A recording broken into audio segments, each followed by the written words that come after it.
You will hear a number of different recordings, and you will have to answer questions on what you hear. There will be time for you to read the instructions and questions, and you will have a chance to check your work.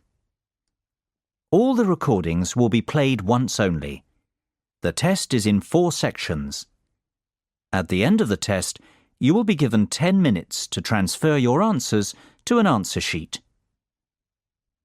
Now turn to Section 1. Section 1.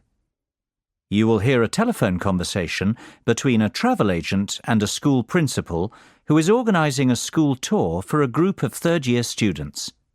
First, you have some time to look at questions 1 to 3. Pause the recording for 30 seconds. You will see that there is an example that has been done for you. On this occasion only, the conversation relating to this will be played first. Hello, McFadden's Travel.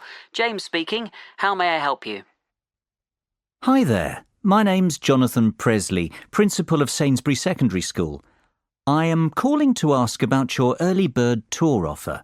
I saw it advertised in the Evening Herald yesterday. Certainly, Mr. Presley.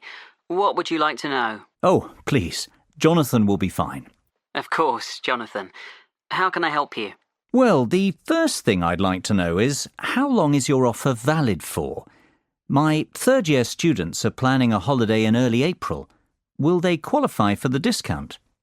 The good news is, our special offer runs until the end of May. Oh dear, March. That's terrible. We've just missed out. On the contrary, Jonathan, it's May, not March. You will qualify for the discount. Oh, fantastic.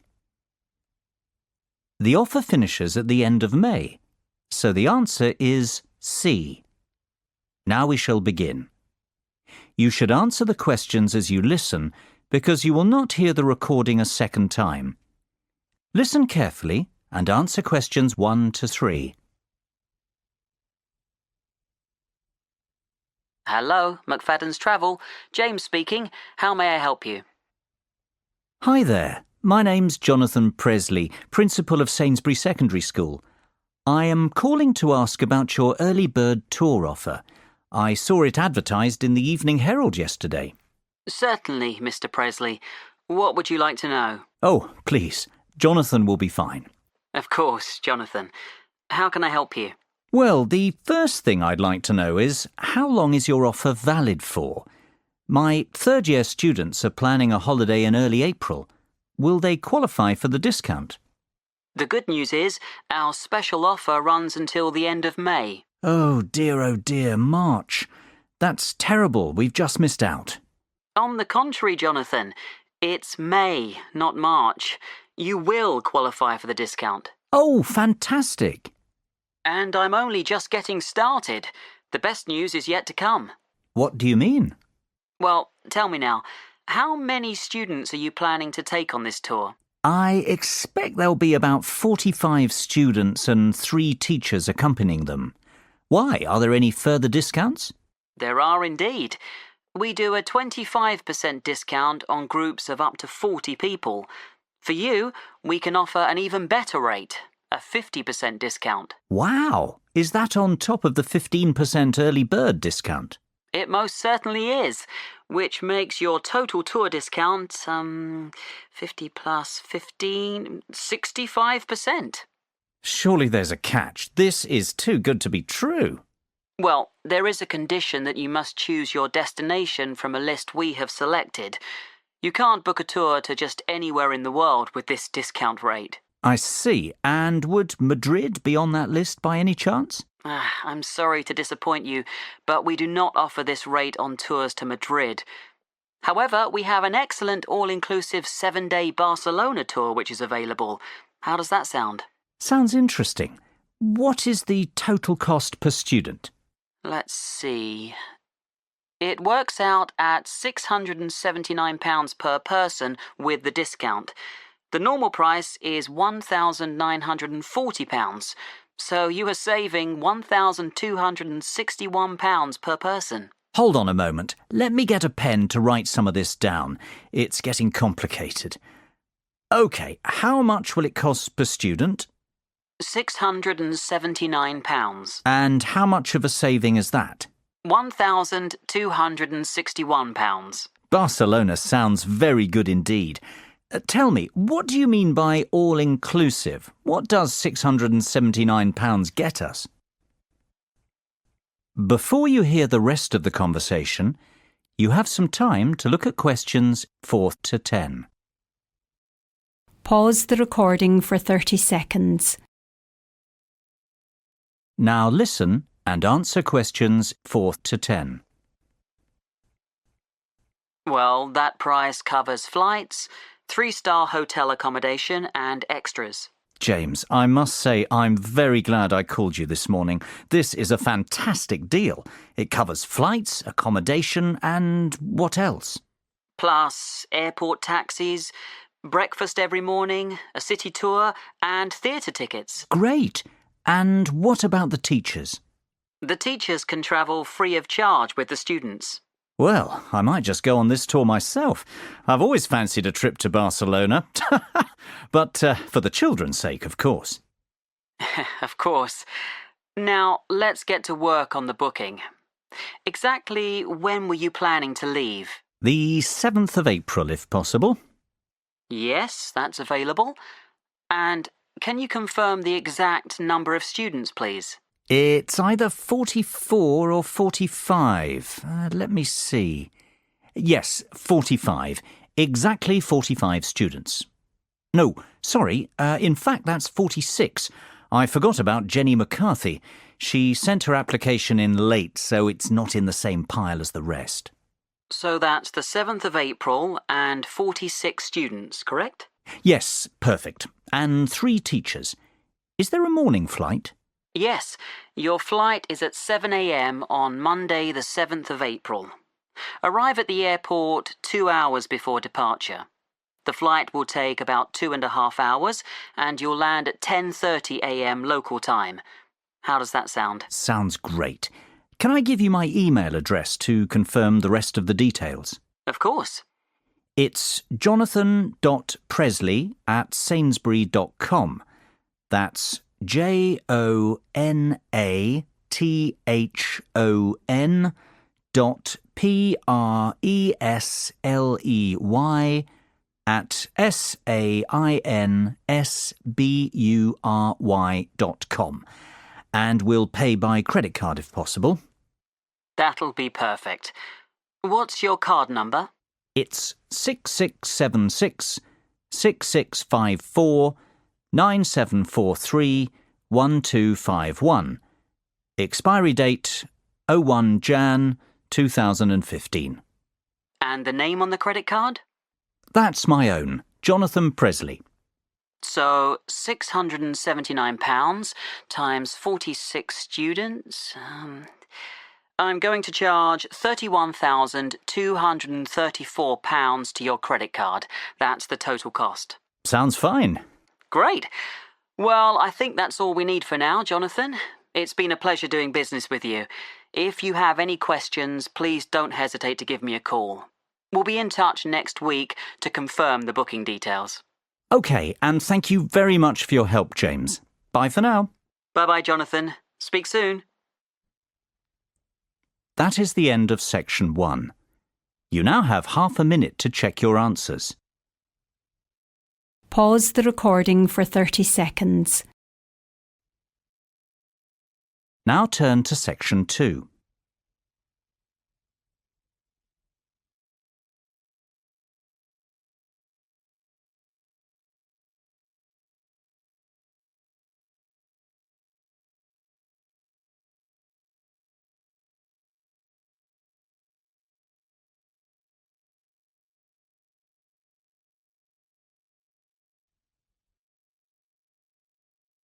Section 2.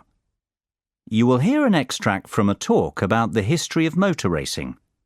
First, you will have time to look at questions 11 and 12. Pause the recording for 30 seconds. Now listen carefully and answer questions 11 and 12. Good morning and welcome to the programme. This week we're continuing our series of features on motor racing, and I am delighted to welcome to the show David McWilliams, widely recognised as the most knowledgeable motor racing historian in England. We've invited David in to talk to us about what is probably the most famous and prestigious motor racing championship in existence today. That is, of course, Formula One. David, Formula One is now a massive racing franchise, but how did it all begin? Well, Formula One has its roots in the European Grand Prix Motor Racing Championship, which began in the 1920s. After World War II, the Grand Prix was transformed into a new championship format, the one we are familiar with today, Formula One. The formula stands for the rules which all the drivers and manufacturers must respect. The one signifies that this racing championship is regarded as the best in the world. The first World Championship race was held in 1950 at Silverstone in England. It was won by Italian Giuseppe Farina in his Alfa Romeo. Farina narrowly beat his teammate Juan Manuel Fangio of Argentina to the title, yet it was Fangio who would go on to dominate the sport for the rest of the decade, winning 5 world championships. As the years went by, the sport became a global phenomenon and grew from strength to strength, becoming the biggest commercial sport on the planet. Before you hear the rest of the conversation, you have some time to look at questions 13 to 20. Pause the recording for 30 seconds. Now listen and answer questions 13 to 20. There's no doubt that Formula One is big business today, David, but what about the real heroes, the great drivers of Formula One, past and present? Who stands out as the best, in your opinion? That's an almost impossible question to answer, but I could narrow it down to 3 or 4 amazing drivers.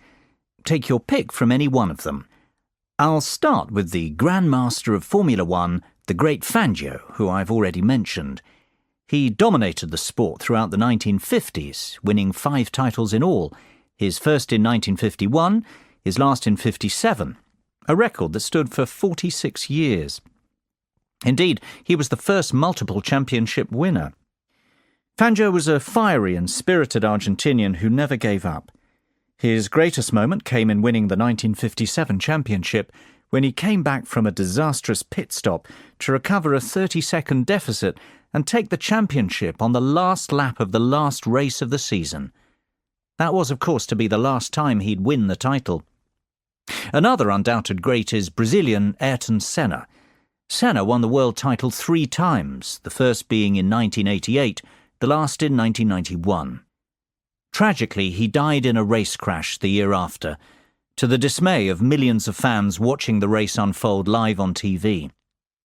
Senna was best known for his skills driving in the wet, and he won the Monaco Grand Prix, on what is regarded as the most difficult racecourse in Formula One, more times than any other driver. Perhaps because of this, he is regarded as the most naturally gifted driver to have ever sat behind the wheel. Another very talented driver was Frenchman Alain Prost. Prost won the driver's title 4 times during his career. His first title victory came in 1985 and his last arrived in 1993. Of course, Prost will always be remembered as the driver with the 3rd highest number of championship victories, and perhaps even more for the fact that he was a great rival of Ayrton Senna. Those two had many great battles. Last, but not by any means least, Michael Schumacher is the most recent of these driving greats who deserves a mention. His first title was won in 1994, and he continued to dominate Formula One until he won his last title in 2004. Schumacher holds many driving records, including most drivers' championships, race victories, fastest laps, pole positions, points scored, and most races won in a single season. He is also regarded as the greatest driver on paper, having won 7 world titles. It sounds like Schumacher is in a league of his own. Is he not clearly the best then, David, based on his record? It's not that simple, unfortunately. These drivers all raced in different eras with different cars and under different circumstances. I don't believe we can say one was the out-and-out best, but rather that each was the best of his time. That's praise enough. That is the end of section 2. You now have half a minute to check your answers. Pause the recording for 30 seconds. Now turn to section 3.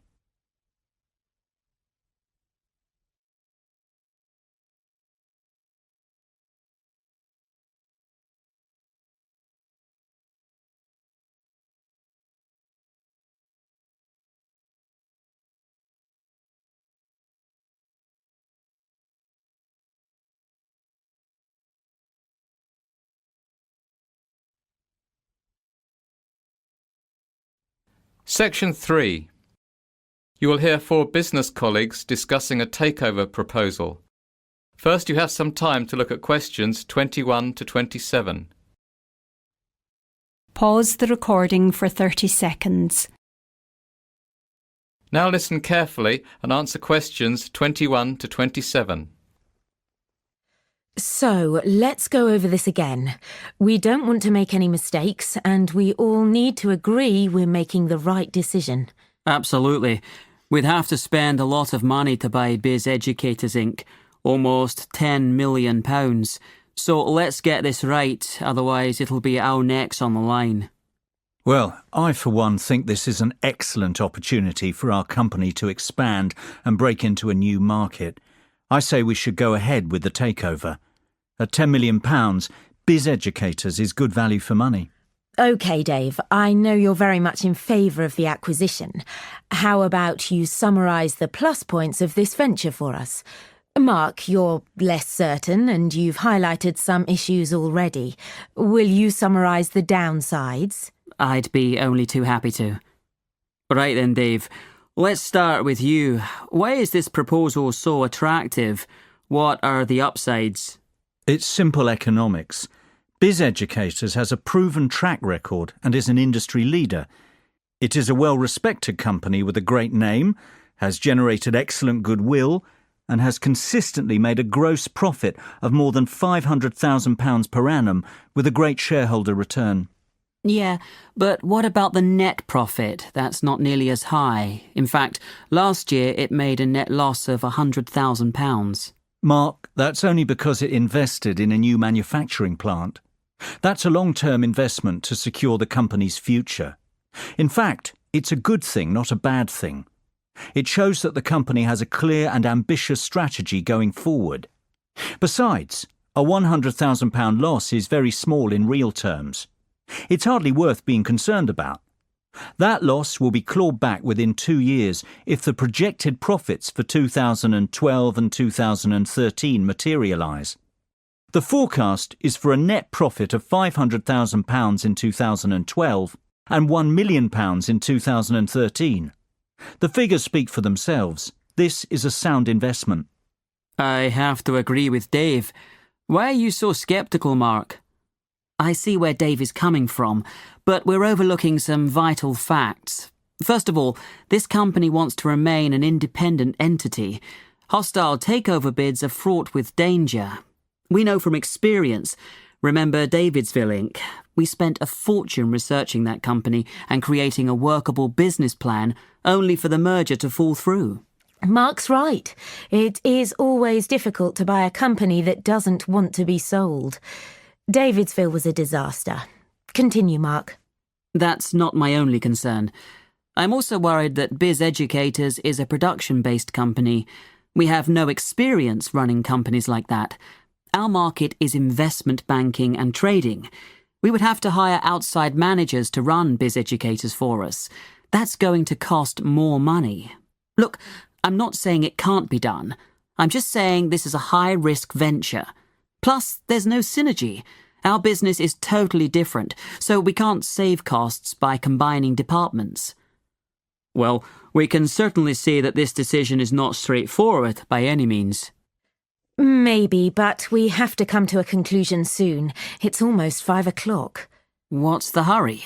Can't we postpone our decision and discuss the takeover proposal again tomorrow? Mark, have you forgotten that we have to have our conclusions ready for tomorrow's board meeting? That's when the official decision will be made. Before you hear the rest of the conversation, you have some time to look at questions 28 to 30. Pause the recording for 30 seconds. Now listen and answer questions 28 to 30. Goodness, it almost slipped my mind. Well, we'd best move on. Mary, John, you were uncertain before. Now that you listened to the pros and cons of the proposal, what do you think? I think it's a great opportunity for our business. Biz Educators is definitely profitable, and it is a business on the up. It's growing and is a very attractive takeover proposition for that reason. No one doubts that it's a very successful business, but the question is, should we invest?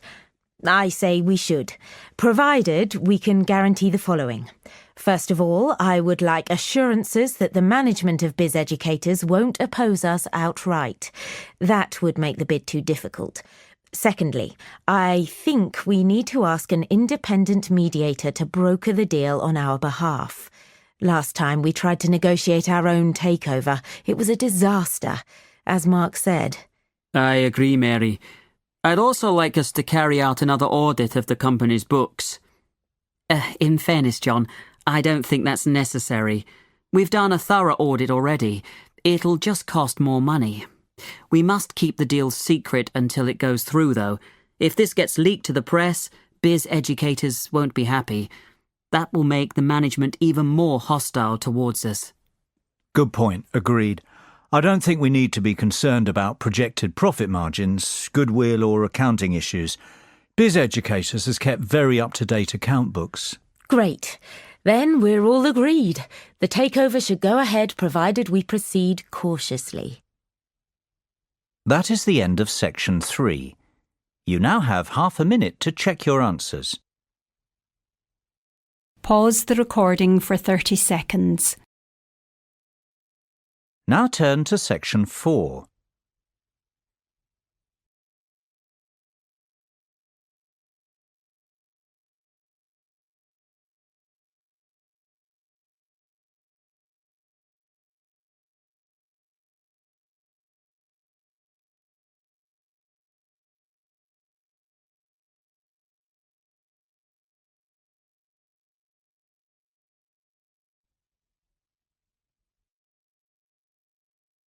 Section 4. You will hear part of a lecture about conserving energy.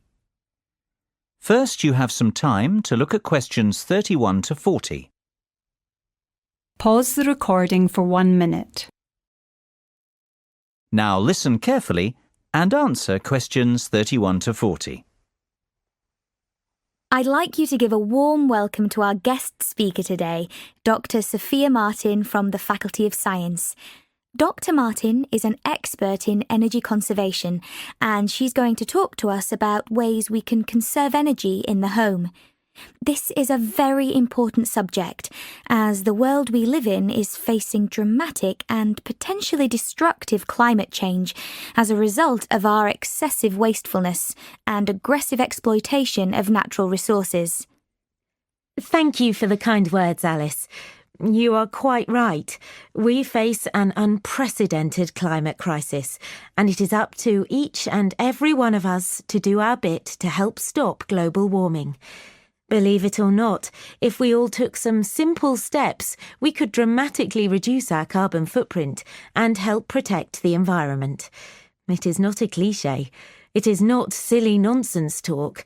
One person really can make a difference, and I hope that after my speech today, you will understand how. But first, what exactly is your carbon footprint? Basically, it's how much you pollute the environment as an individual, or rather what volume of greenhouse gas is emitted into the atmosphere because of your day-to-day activities. The key to stopping global warming is for each of us to reduce our carbon footprint. And if we conserve energy in the home, we can achieve some truly dramatic results. Our homes are actually very inefficient from an energy conservation perspective.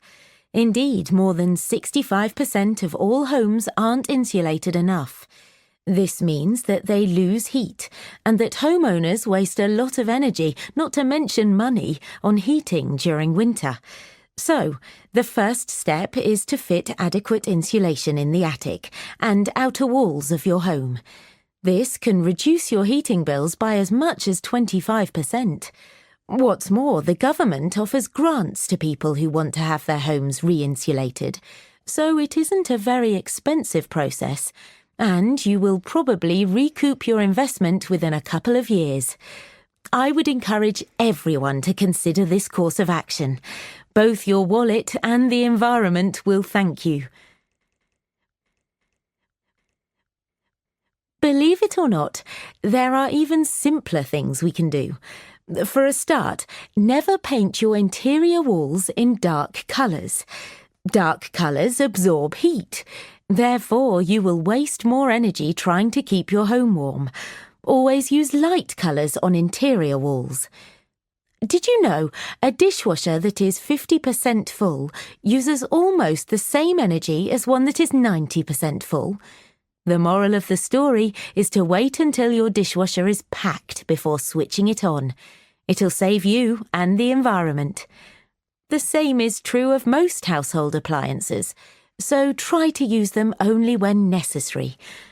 Another startling fact is that replacing just one normal light bulb with an energy-efficient light bulb will save you £25 over the lifetime of the bulb. Now, just imagine the savings if you replaced all the bulbs in your house. Having large windows seems to be in fashion right now, yet it makes no sense whatsoever from an energy-saving perspective. Windows are one of the biggest causes of heat loss. If you have large windows at home, my advice would be to close the curtains and blinds as often as possible. This will help your rooms retain heat. Another simple way to retain heat is to close all inside doors, especially ones which lead into cooler parts of the house. Carpets and rugs are great floor insulators. It's a good idea to have these fitted in rooms where heat retention is an issue. I would strongly advise people to consider erecting solar panels on their roofs. You don't need to live in a constantly sunny place to reap the benefits of these. Even our English weather will suffice. Solar panels can generate enough energy to heat your entire hot water supply, which is fantastic when you think how much you pay for this service at the moment. And of course, I would encourage people to continue recycling and composting waste. The next generation will thank us if we act now, and rightfully condemn us for failing to. Well, I can only hope you have found this speech informative and that I have highlighted the importance of the individual to the cause of environmental protection. Thank you for your attention. I'll hand you back to Alice now. That is the end of section 4. You now have half a minute to check your answers. Pause the recording for 30 seconds. That is the end of the listening test. In the IELTS test, you would now have 10 minutes to transfer your answers to the listening answer sheet.